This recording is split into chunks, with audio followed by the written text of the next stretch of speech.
তো এবার চলে যাই সেই ইতিহাসের পাতায়। আজ আল্লাহ পাক তিনটি নগরীকে আল্লাহ পৃথিবীর পবিত্র নগরী হিসাবে ঘোষণা করেছেন। কয়টি নগরী? আওয়াজ করে বলেন কয়টি? এক হলো মসজিদে হারাম, যেটা বাইতুল্লাহ।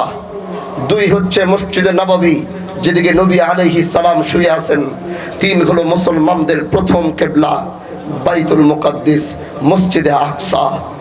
এই তিনটাকে আল্লাহ পাক পৃথিবীর পবিত্র নগরী হিসাবে ঘোষণা করেছেন। কিন্তু আফসোসের বিষয় হলো আজকে পৃথিবীর সমস্ত পরাশক্তি এক হয়ে মসজিদে আকসা মুসলমানদের কাছ থেকে নিয়ে গিয়ে মুসলমানরা সেখানে নামাজ পড়তে গেলে পাখির মতো গুলি করে সেখানে হত্যা করা হয়।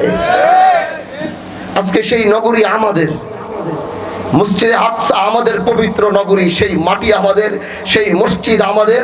কারণ সেই মসজিদের মাধ্যমে আল্লাহ পাক তার নবীর সবচেয়ে বড় আলা মাকাম আল্লাহ সেখানে করেছিলেন জামাতুল আম্বিয়ার মাধ্যমে, যেখানে আমার নবী সমস্ত নবীদেরকে পিছনে মুক্তাদি বানিয়ে আমার নবী ইমাম হয়ে, আমার নবী ওই দিন সাইয়্যিদুল মুরসালিন হয়েছিলেন, ইমামুল মুরসালিন হয়েছিলেন। কিন্তু আজ সেই মসজিদে আকসা আমাদের কাছ থেকে দখল করে আজ সুপার পাওয়ার দেখিয়ে গোটা পৃথিবীর পরাশক্তি একসাথে হয়ে আজকে মুসলমানদের থেকে সেটা দখল করে নিয়ে আজ মুসলমানদেরকে মসজিদে আকসা থেকে বঞ্চিত করা হচ্ছে। বলেন ঠিক কিনা? ওয়া আলা আলিহি ওয়া আসহাবিহি আজমাইন। আম্মা বা'দু ফাআউযু বিল্লাহি মিনাশ শাইতানির রাজীম। ইয়া أيها الذين آمنوا استعينوا بالصبر والصلاة إن الله مع الصابرين آمنت بالله صدق الله العلي العظيم اللهم صل على محمد وعلى آل محمد كما صليت على إبراهيم وعلى آل إبراهيم إنك حميد مجيد اللهم بارك على محمد وعلى آل محمد كما باركت على إبراهيم وعلى آل إبراهيم إنك حميد مجيد بلغ العلا بكماله كشف الدجى بجماله حسنت جميع خصاله صلوا عليه وآله لا إله لا إله لا إله إلا الله لا إله إلا الله لا إله إلا الله لا إله لا إله إلا الله محمد رسول الله صلى الله عليه وسلم إلا الله إلا الله إلا الله إلا الله إلا الله إلا الله إلا الله إلا الله إلا الله إلا الله إلا الله إلا الله إلا الله إلا الله إلا الله إلا الله إلا الله إلا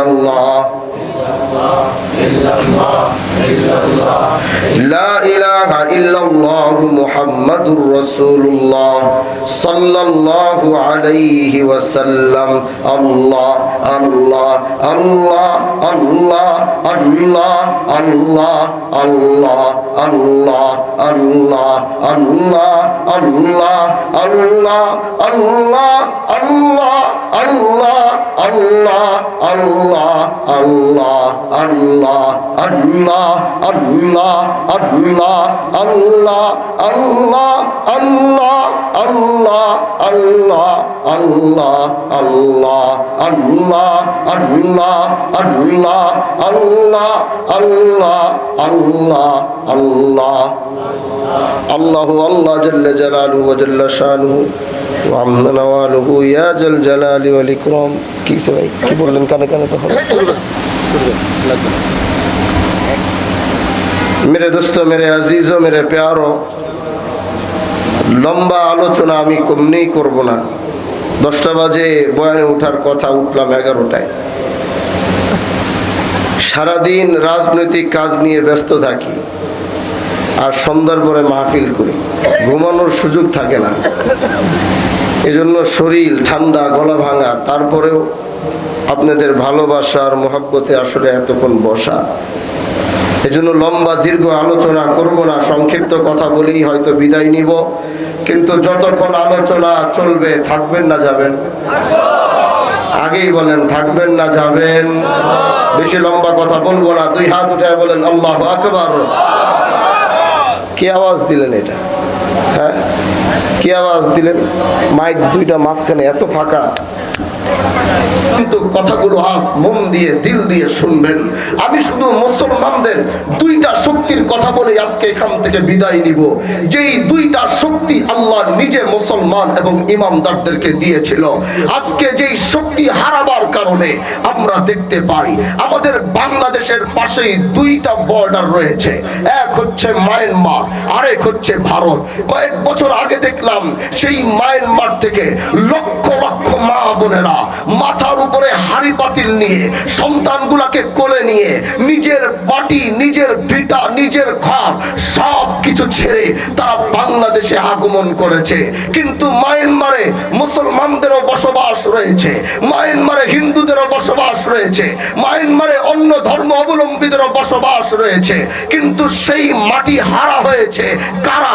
যদি জিজ্ঞাসা করব তোমাদের অপরাধ কি, এক বাক্যে জবাব দিবে আমাদের অপরাধ হচ্ছে আমরা মুসলমান। এবার যদি ভারতে জিজ্ঞাসা করব, ভারতে আমাদের সাথে আসামে, ভারতে জন্ম নেওয়া আসামের মুসলমানরা ভারতের নাগরিকত্ব ঠিক মতো পায় না। যদি জিজ্ঞাসা করি এই মাটিতে তোমার জন্ম, এই মাটিতে তোমার উঠা বসা, তারপরেও তুমি ঠিক মতো নাগরিকত্ব পাও না কেন? প্রশ্নের জবাবে একটি জবাবই আসবে, একটাই অপরাধ, আমরা হচ্ছে মুসলমান।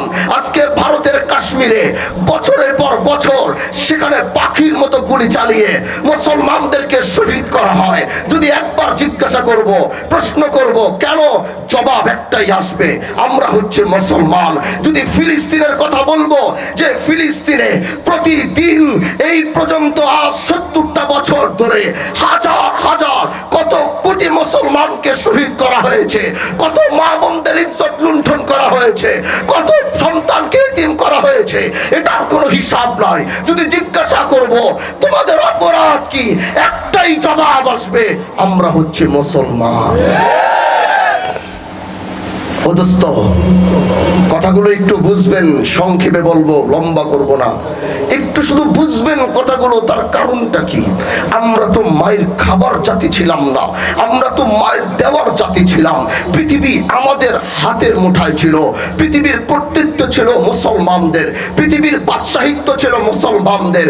যেই পশ্চিমা নিয়ে তোমরা আজকে বড় গর্ববোধ করো, এই স্পেনের 800 বছর মুসলমানরা শাসন করেছে, আফ্রিকা মুসলমানরা শাসন করেছে।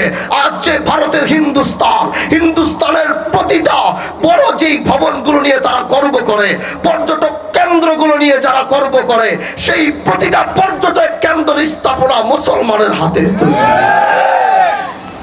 তাহলে আজ গোটা পৃথিবীর থেকে আমাদেরকে এক পাশে রাখা হয়েছে এবং গোটা পৃথিবী এক পাশে গেছে। এজন্য আল্লাহর নবী বলে, আল কুফরু মিল্লাতুন ওয়াহিদা, সমস্ত কুফরিবাদ এক আর মুসলমান হলো এক। সেটার প্রমাণ বাংলাদেশে কয়েকদিন আগেই করেছে হিন্দু বৌদ্ধ খ্রিস্টান ঐক্য পরিষদ। নাম শুনেছেন? আপনারা মনে হয় নাম শুনেন নাই। ভাই, আপনারা কি দূরের থেকে আমার জঙ্গলের মতোই দেখবেন না বইবেন? আয়া হ্যাঁ আসেন আসেন, সবাই বসেন, ময়দানে বসেন। বাইরে দাঁড়ায় দাঁড়ায় কি দেখেন? এরা দূর থেকে দেখতেছে, চিন্তা করতেছে বমু কি বমু না, বমু কি বমু না। হেডে হেরে একদিক দিয়ে শয়তানে পিছন দিয়ে শিকল দিয়ে আটকে রেখে দিছে, আইতে ঢুকতে দিতেছে না। কারণ এই বাগান থেকে আল্লাহ আজকে যাকে কবুল করবে তাকে হয়তো মাফ করে দিবে। আল্লাহর নবীর হাদিস অনুযায়ী রব্বেদুল জালালের কসম এটা জান্নাতের বাগান। আমার কথা না, আমার কথা মিথ্যা হতে পারে, নবী আলাইহিস সালামের কথা মিথ্যা হবে না। এজন্য আগেই বলছি, যারা যেখানে আছেন ময়দানে আসেন, ময়দানে বসেন। ওইখানে দাঁড়ায়া ময়দানের সেই নিয়ামত আপনি পাবেন না, কারণ রহমত সব এটার ভিতরে নাজিল হইতেছে। ওইখানে কোনো রহমত বর্ষিত হচ্ছে না। আল্লাহ যদি সেই চোখ দিত তাহলে প্রত্যেকেই দেখতো যে গোটা প্যান্ডেলটার মধ্যেই আল্লাহ পাকের রহমতের বৃষ্টি হইতেছে। এজন্য বেশি লম্বা কথা বলবো না, আগেই বলছি যারা আসবেন ভিতরে আমরা বসি। বন্ধু আমি এবার যাই, এবার মূল আলোচনার দিকে যাই। চোখটা কান মান সব খুইলা মনটা দিয়ে একটু কথাগুলো বুঝবার চেষ্টা করবেন। তো কয়েকদিন আগে দেখলাম বাংলাদেশে একটি সংগঠন হয়েছে যেটার নাম হচ্ছে হিন্দু বৌদ্ধ খ্রিস্টান ঐক্য পরিষদ। এবার আমার প্রশ্ন হলো, হিন্দু বৌদ্ধ খ্রিস্টান ঐক্য পরিষদ, আমার কথা হচ্ছে তাহলে মুসলমান এখানে কি অপরাধ করেছে? হ্যাঁ, বৈষম্য আমরা করি না বৈষম্য তারা করে? আওয়াজ করে বলেন, বৈষম্য আমরা করি না বৈষম্য তারা করে? তাহলে আমার কথা একটাই, আমার জবাব একটাই। আল্লাহ নবীর হাদিস অনুযায়ী আল্লাহ নবী বলেছে, আল কুফরু মিল্লাতুন ওয়াহিদা। পৃথিবীর যত মতবাদ কুফরি মতবাদ রয়েছে, সব কুফরি মতবাদ একসাথে হয়ে মুসলমানদের মোকাবেলা করবে, আর মুসলমান থাকবে একলা। কিন্তু মুসলমানের কোনো ভয় নাই, কারণ গোটা পৃথিবীর সুপার পাওয়ার একসাথে হয়ে মুসলমানের মোকাবেলা করবার শক্তি রাখে না, বলো ঠিক কিনা? এজন্য দোস্ত এবার চলে যাই সেই ইতিহাসের পাতায়। আজ আল্লাহ পাক তিনটি নগরীকে আল্লাহ পৃথিবীর পবিত্র নগরী হিসাবে ঘোষণা করেছেন। কয়টি নগরী? আওয়াজ করে বলেন কয়টি? এক হলো মসজিদে হারাম, যেটা বাইতুল্লাহ। দুই হচ্ছে মসজিদে নববী, যেদিকে নবী আলাইহিস সালাম শুয়ে আছেন। তিন হলো মুসলমানদের প্রথম কিবলা বাইতুল মুকাদ্দিস, মসজিদে আকসা। এই তিনটাকে আল্লাহ পাক পৃথিবীর পবিত্র নগরী হিসাবে ঘোষণা করেছেন। কিন্তু আফসোসের বিষয় হলো, আজকে পৃথিবীর সমস্ত পরাশক্তি এক হয়ে মসজিদে আকসা মুসলমানদের কাছ থেকে নিয়ে গিয়ে মুসলমানরা সেখানে নামাজ পড়তে গেলে পাখির মতো গুলি করে সেখানে হত্যা করা হয়। আজকে সেই নগরী আমাদের, মসজিদে আকসা আমাদের পবিত্র নগরী, সেই মাটি আমাদের, সেই মসজিদ আমাদের। কারণ সেই মসজিদের মাধ্যমে আল্লাহ পাক তার নবীর সবচেয়ে বড় আলা মাকাম আল্লাহ সেখানে করেছিলেন জামাতুল আম্বিয়ার মাধ্যমে, যেখানে আমার নবী সমস্ত নবীদেরকে পিছনে মুক্তাদি বানিয়ে আমার নবী ইমাম হয়ে, আমার নবী ওই দিন সাইয়্যিদুল মুরসালিন হয়েছিলেন, ইমামুল মুরসালিন হয়েছিলেন।